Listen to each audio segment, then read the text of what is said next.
Welcome back, everybody. Sive here with the forexpeacearmy.com. Let's take a look on the gold market once again. So you can see in recent few sessions, market shows quiet performance. So it stands around the achieved target that we already talked about, but since then we do not see neither some breakout nor some deep retracement.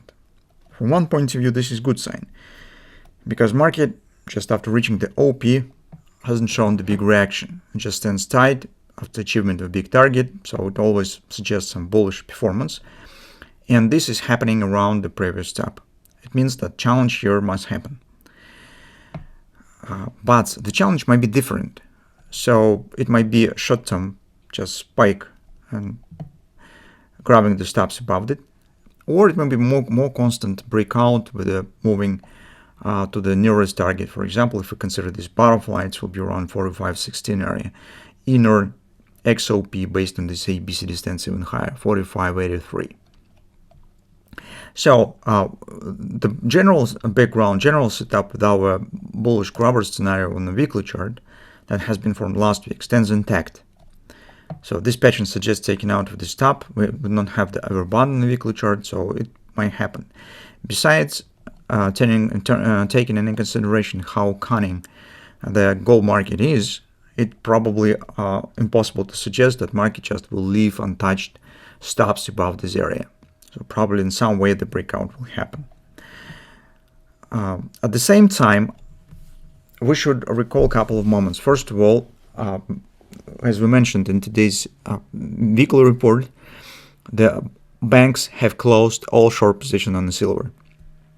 It means that market currently will lose some part of the regular purchasing, because once they have had to close the positions, they had to buy, right, to close shorts.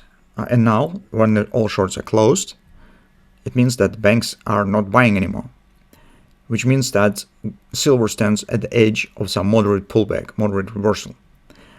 Since the gold market has that relation, probably it might be in a different scale, but indirectly it also might happen.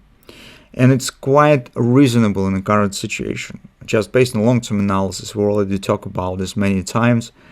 So market stands at the all-time XOP. Market is at the record upper bottom on the monthly chart. Technical background just forced the market to show the reasonable retracement. And all the stuff that we see here, it might be the last upward swing before a pullback might start. So market definitely sees some inner tension, so some pressure exists inside of the market, which actually is tired from this constant upward action. It seems that it's losing some pace. If of course nothing new will happen on the geopolitics or somewhere else, but based on the current picture, it seems that some challenging of the stop, grabbing, making the last effort, grabbing the top here and collapsed, it seems absolutely normal performance in the current circumstances. So we will see. Meantime, currently, what we will be looking at on the 4 time frame chart, the story with our triangle is not over yet. So additionally to the Bank of Japan spike here and getting the bearish grabber, we've got 2 others here side by side, which suggests taking out of these lows. This grabber is not confirmed by the COMEX futures. We don't have them. We don't have it there. But this one is confirmed. And it doesn't matter whether we have 2 grabbers or just one. They have the similar targets. And together with this one, it suggests that we should get some drop. This performance doesn't actually bring any hazard to the weekly grabber, because it's very small scale. So it will be enough to market to return back to the lows of this triangle, just taken out of these lows, and grabbers will be completed. It doesn't suggest really big retracement, but it might be important for day-by-day trading. And from that standpoint of view, on the hourly chart, I would stay focused on the same area that we already specified. So with this story that we have here, some shape of the hand shoulders is appearing. Whether it will work or not, we will see. But in general, if it will, ABCD with the OP stands precisely the same area, 42.90, 43, as we mentioned at the end of the previous week. And that should totally fit us. So Perfect area to consider possible long entry, so grabbers will be completed, great confluence support, and so on.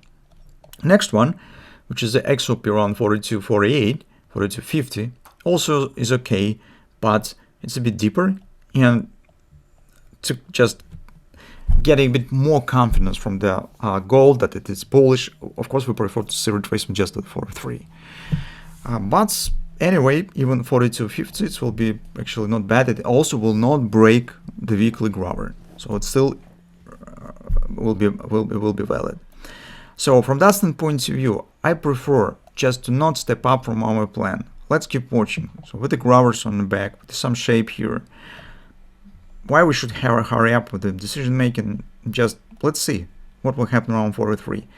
The only question is whether gold really could turn up immediately and keep going higher. Well, such scenario exists because, you know, the new incident with the another tanker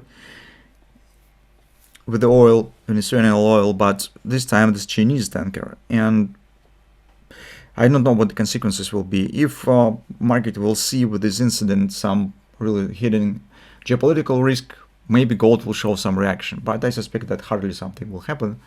So I don't think that it's really enough background to make the gold immediately skyrocketing. So from that standpoint of view, I just think that just following to the existing trading plan is the best decision right now.